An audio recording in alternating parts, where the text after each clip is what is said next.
কুয়াশা, দিকে আস্তে আস্তে কুয়াশাটা বাড়ছে। শীতের সকাল, কলকাতা শহরে এই কুয়াশাটা অতটা দেখা যায় না, কিন্তু আমরা যেহেতু গ্রামের রাস্তা দিয়ে যাচ্ছি, এখানে বিক্ষিপ্তভাবে কুয়াশা দেখা যাচ্ছে। আবার এখান থেকে কুয়াশা শুরু হয়।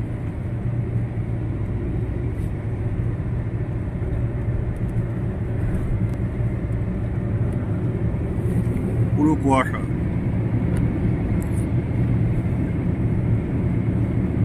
কুয়াশা ঘেরা সকাল।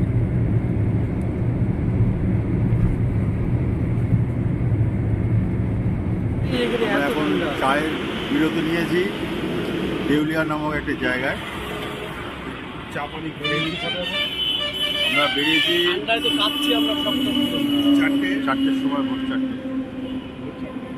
4:10 আমাদের বাড়ি থেকে 4:10 আমরা 4:10 ঠান্ডা ঠান্ডা।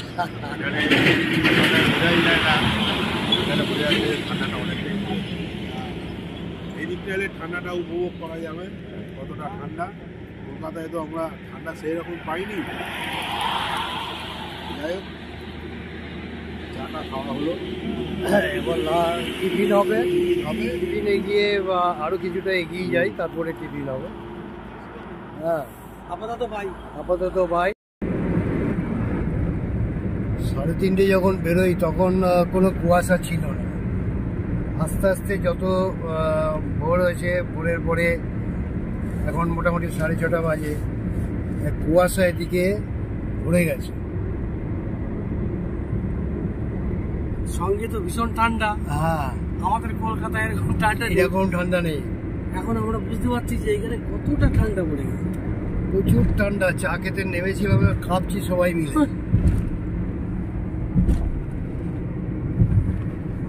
এখন আমরা আছি কোথায়? এটা খড়গপুর না? খড়গপুরের কাছাকাছি। কাছাকাছি। ঠান্ডায় যা অবস্থা।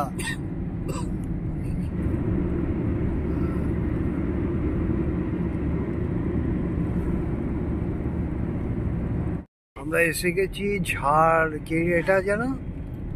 শালবনি। শালবনি জঙ্গল, ঝাড়গ্রাম আর কি। হ্যাঁ, ঝাড়গ্রামে ঢুকে গেছি আমরা। হ্যাঁ, ঝাড়গ্রামে ঢুকে গেছি। এই যে শালবনি জঙ্গল।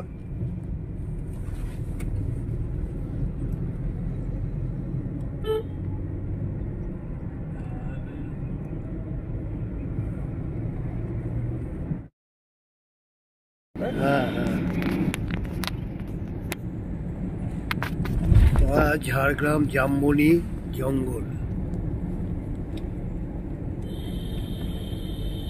পুরো এরিয়াটা একদম। মাওবাদী এলাকা ম্যাক্সিমাম পাহাড়ি এলাকায়, পুরুলিয়ার পাহাড়ি এলাকা, ঘন জঙ্গল। এসব জঙ্গলে নেই। ওখানে গেলে তুই রাস্তা, ওই ঠাকুরকে ভোগ দেখিয়ে রেখেছি।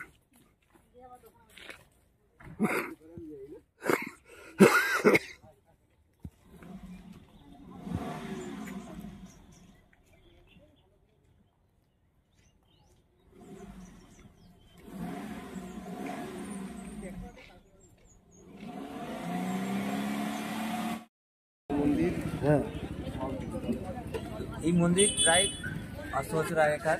হ্যাঁ, মায়ের এখানে পূর্ণদুর্গা মন্দির, প্রতিমাটা পুরোটাই সোনার তৈরি। ঠিক আছে, এখানে এখনও বলি হয়। হ্যাঁ, আগে নরবলি তো, এখন বলি হয়, এখন নানা ধরনের। এবারে মায়ের অন্ন দেওয়া হয় প্রতিদিন। যখন অন্ন দেওয়া হয় মাকে, তখন দরজা বন্ধ থাকে, কেউ থাকে না। খুব মা জাগ্রত, সবাই আসেন এখানে। কত বছরের মন্দিরটা বললেন? প্রায় 500 বছর। 500 বছর। পুরাতন মন্দির ওটা প্রায়, এখন তো এটা নতুন হয়েছে। ওই মন্দিরটা, এই জায়গাটার কোন জায়গায় অবস্থিত? জায়গাটার নাম এটা চিল্কিগড়। চিল্কিগড়ে অবস্থিত এই মন্দির রাজাদের এই এক মন্দিরের জায়গার মধ্যে আছে। সামনে চিল্কিগড় রাজবাড়ি আছে সামনে, এখনো রাজারা নেই, তাদের বংশধর শেষ হয়ে গেছে, চলে গেছে, বাড়ি পড়ে তখনকার দিনে রাজারাই তৈরি করিয়েছিল। হ্যাঁ হ্যাঁ হ্যাঁ রাজারা এটা তৈরি করিয়েছিলেন। হ্যাঁ হ্যাঁ এখন এটা সরকারের আসছে, তাই তো? হ্যাঁ সরকারের তো এইভাবে চলে আসছে, পরম্পরা আস্তে আস্তে করে চলে আসছে এইভাবে। এখানে তো অনেক পর্যটক আসে দেখছি। হ্যাঁ প্রচুর। এইখানে অষ্টমী নবমীতে আসবেন, নবমীতে প্রচুর বলি হয়। অষ্টমীতে ঢুকতে পারবেন না, নবমীতেও ঢুকতে দেবেন না, মানে ঢুকতে পারবেনই না, মানে এতদূর পর্যন্ত আসা সম্ভবই না। নবমীতেও এখন বলি হয়, প্রচুর বলি হয়। আর এখনো যে পুজো, নিত্য পুজো হয়, প্রায় 40 মিনিট ধরে পুজো হয়। এ নয় যে 5 মিনিটের জন্য পুজো হয়, সেরকম 40 মিনিট ধরে পুজো চলে। এক একটা পুজো নাম মাত্র ধরে পুজো চলে। এইভাবেই পুজো করতে হয়, যে হাফ পুজো করলে চলে। ভদ্রলোককে দেখলে আমাকে পাঠা নিয়ে যাচ্ছে। হ্যাঁ ওগুলো মানসিক আছে, যাদের মানসিক আছে তাদের এইভাবে চলে যাচ্ছে এখনো। এই পাঠাগুলো সেই ইয়ের সময় বলি দেবে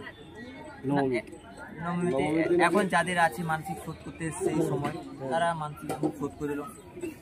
তাদের এখন তো ওগুলো বলি হবে না। হ্যাঁ এখন বলি হয়, ওটা নবমীর সময় যেটা হয় ওটা বলি করতেই হয়। নবমীর বলিটা হচ্ছে যেটা মন্দিরের বলি।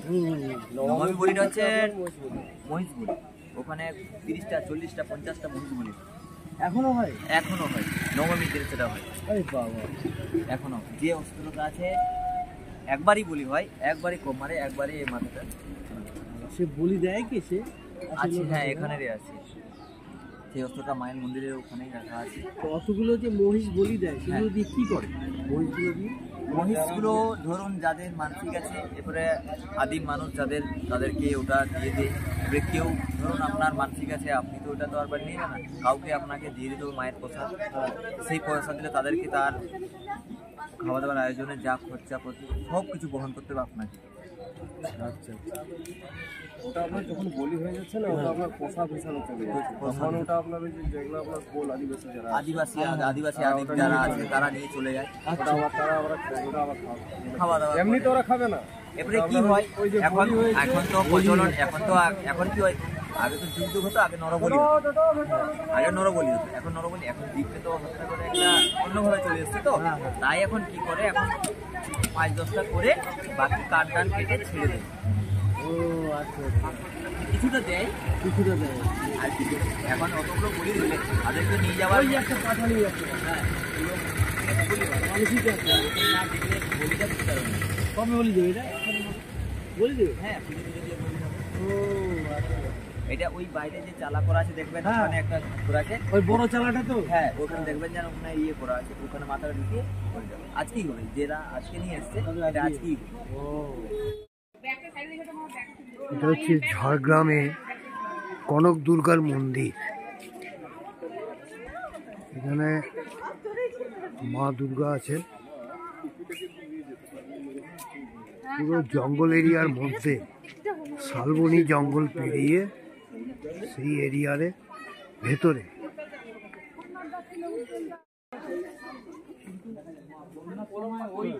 এই দিকটা হচ্ছে ডুলুং নদী, এই দিকটা গেছে।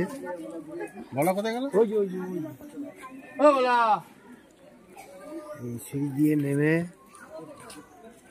এদিকে ডুলুং নদী। হ্যালো,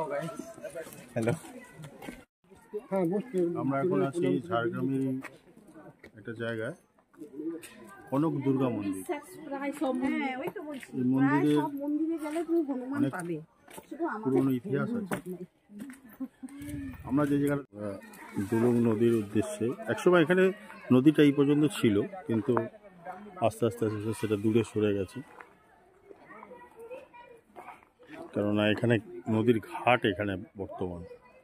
তার মানে নদীটা এত পর্যন্ত ছিল আগে, সেটা আস্তে আস্তে আস্তে আস্তে নদীটা দূরে চলে গেছে সময়ের কালে। অসংখ্য হনুমান এই রাস্তায়,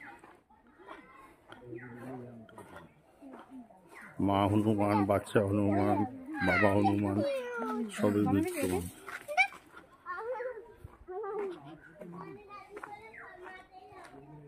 এখানে খাচ্ছে।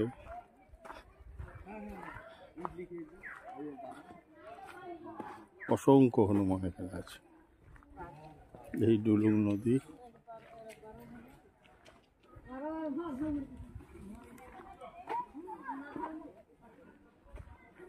নদী চর হয়ে গেছে, নদীতে জল নেই, জল একদম নেই, কম জল আছে। নদীর অবস্থা কি হয়ে গেছে, চর পড়ে গেছে, পুরো চর হয়ে গেছে, নদীতে জল নেই। এই নদীতে জোয়ার ভাটা হয় কিনা জানি না, সম্ভবত হয় না।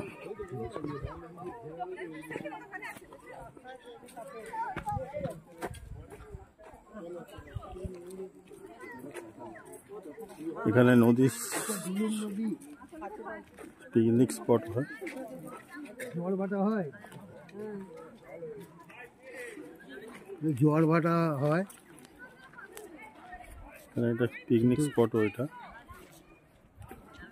বহু মানুষ পিকনিক করছে এখানে।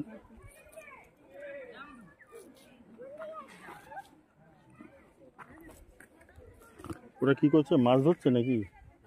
হুম, তুলুং নদীর কাছে আমরা এসেছি। নদী তো নয়, এখন খাল হয়ে গেছে। হ্যাঁ, বর্ষার সময় স্নান হয়তো আবার করছে। ভরে যায়। নদীর জলটা পরিষ্কার। হ্যাঁ, এই পাথর আছে না, এই যে বালি পাথর আছে না, নুড়ি পাথর নদীতে থাকবে, এগুলো বালি একশো। হ্যাঁ, লাল মাটি দিয়ে।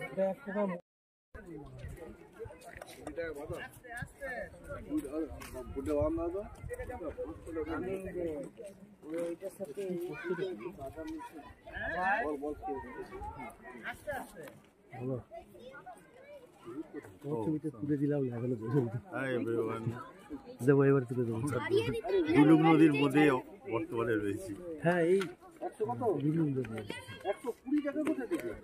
নদীটা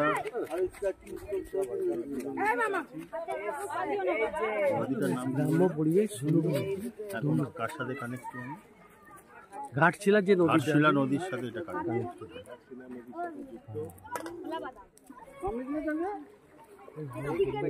পাহাড়ি পরিবেশ, গ্রাম্য পরিবেশ, তাই না?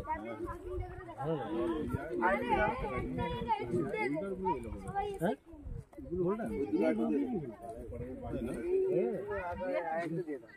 কৃত্রিম নয় তো।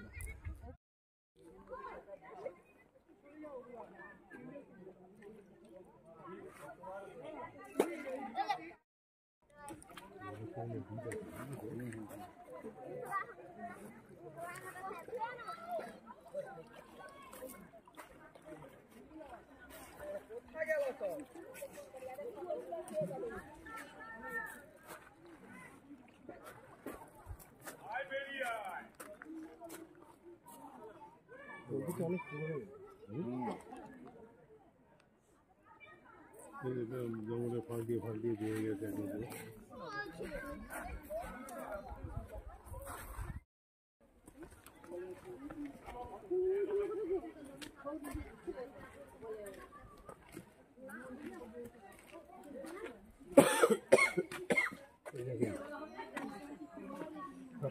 পিঁপড়ে মাটি জুড়ে কি করেছে, দুর্গ বানিয়ে। কুয়ের ঢিপি, পিঁপড়ের ঢিপি, পিঁপড়ের ঢিপি, দুর্গ।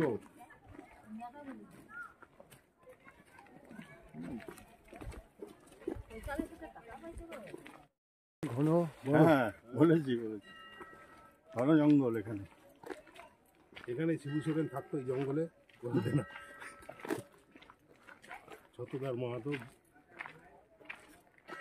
অ্যাকচুয়ালি মন্দিরটা অনেক ভেতরে, জঙ্গলের ভেতরে।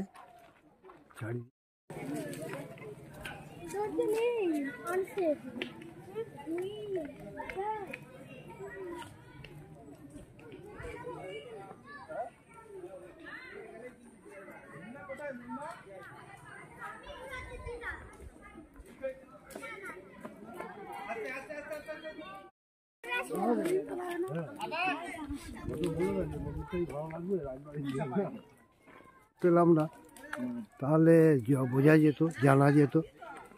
পুরোহিতকে ধরলে বলতে পারত। এখন পুজোতেই ব্যস্ত, পুজো শুরু হবে, পুজো শুরু হবে। আসছে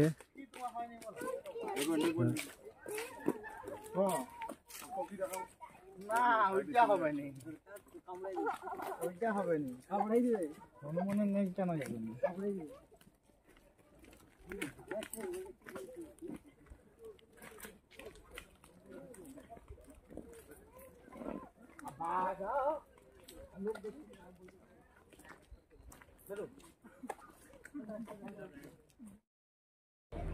জায়গাটার নাম হচ্ছে চিল্কিগড় কনক দুর্গার মন্দির।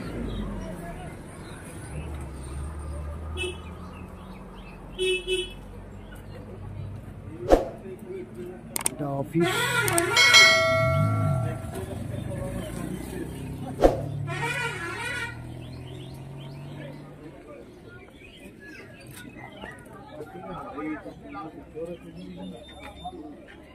এটা পার্কিং প্লেস।